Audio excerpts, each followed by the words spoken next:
Call me a liar, but I am pretty sure that the repair tool is the best weapon in the game. I mean, it does so much damage. It's basically a knife. You just don't get the auto lock-on feature like you do with the knives in this game. Knives, knives, tomato, tomato. You get the point. I'd also like to start off by saying I don't condone what people call base raping or spawn killing, but I don't see it as a big problem when you're doing it with a repair tool. I mean, come on, if they can't kill you while you have a repair tool out, then they kind of deserve to be spawn killed. I can't remember how many times I went in their base and I was just killing them with a repair tool. Apparently I was invisible because that second guy didn't even see me. He must have just thought that I was a teammate of his.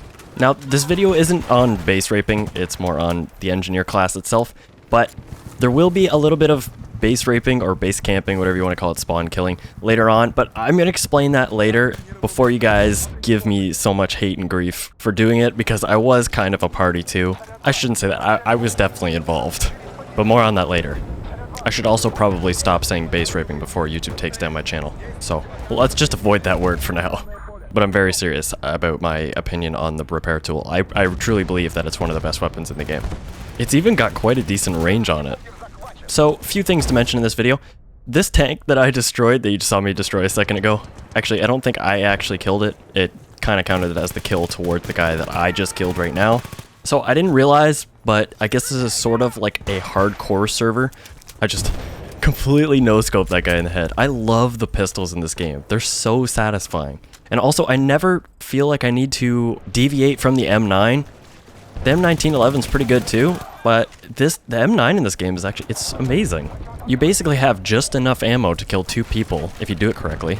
Like I was mentioning before about the server, I guess it's basically like a hardcore server. The only thing that they really removed was your crosshairs, and they also added team damage, so you have to actually watch your fire. And you'll see me, I think I kill about 2 people on my team in this, when I didn't actually realize that there was team damage until the first tank kill where I destroyed that mine and it blew him up. My apologies, I didn't mean to. I was just hoping to destroy the mine so that he wouldn't run them over with the tank and kill himself, but it all worked out in the end, you know? This is such a battlefield moment coming up. I swear, I'm not a religious man, but I'm pretty sure I prayed in my past life, because I don't know how I lived right here.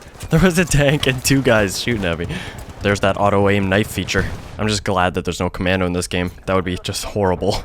But yes, engineers. I think they're probably the top tier class, you know, behind medic and assault and recon. The only thing that I really love about them, the RPGs are nice. I'm more of an infantry person myself, so you'll never see me ever hop in a vehicle besides the beginning of after the intro into this video. I'm not a vehicle person at all. I don't mind planes and flying jets and helicopters as long as they have weapons on them. So I still feel like I can be useful to my team that way. I guess I like more aerial combat. When I'm in a tank, I feel kind of invincible, but also at the same time, I feel like a sloth or a turtle. And you have to be very cautious where you're driving the things, because especially in this game, I never find that I'm safe in a tank in particular. I just feel like I'm very vulnerable. That's why I probably just avoid them overall. And that's one thing that I love about the RPGs, because I can actually bring some support to my team when taking out vehicles in that sense. But that is not my favorite thing about the class. No. I love the weapons. The SMGs in this game feel so right. They feel so strong. Close to close medium range, you can pretty much dominate the enemy without even aiming down sights. You don't even need sights, which you will see me hip fire quite a bit in this, and I don't even have any crosshairs. Which, to be honest, I think every server should do with the rules. I don't think crosshairs should be a thing. It adds a more skill variant to the game, and also I feel like it just kind of ruins the immersion. Normally I don't actually use the engineer class. Like I was saying before, I'm more of an infantry player myself, so I don't feel like they bring a whole lot of support to your team unless there's a lot of vehicles on the enemy team. And I mean, if you're playing on a mid to long range map, there's really no point in even choosing them because your weapons are only good from medium to close range anyways. However, on this map, this was actually the first time I've ever played this map. I have never seen it before in my life. I have no idea what it's called, so if someone would let me know, that'd be great. But I do love it because it's perfect for engineer. There's just a few vehicles, you can take them out really fast with the engineer, and that's what I was telling you. That poor teammate, I do res him. I didn't mean to shoot him, but he got in the way of victory. I think I actually hit him here in the head real quick. He loves walking in front of my bullets. I really do stop to try to stop killing him, but he keeps walking in front of them. Thank God this is an XP boosted server, or else I would probably be in the negatives. Another great thing about these guns though, you don't even need a sight for them. There it is. He's gotta stop doing that. He has a death wish. Even though you can attach red dots to these, or an ACOG, I don't really see a point. Since they are a medium to close range gun, you're really not going to be firing them long range unless you absolutely need to. So I just avoid the whole thing and I just take up one of the perks, one of the faster moving perks, or the ammo one. That way you can have more shots, because I tend to run out of bullets quite fast with these guns since they fire so fast. Especially, what is it? It's the PP2000? The PP2000, I think it's called. That thing fires like crazy. It's so much fun to use though. One thing I'm definitely going to miss in Battlefield 1, the enemy callouts. When you kill an enemy, that's the only reason I knew this guy was here. They do those crazy callouts when one of their teammates dies, so you can figure out their position. It's very useful. I do absolutely love that they're bringing in that new movement where you can jump over stuff, jump and climb over walls that are higher than you. I'm surprised that wasn't put in a long time ago. Definitely one of my favorite features about the new game, and I think it's going to be a lot of fun.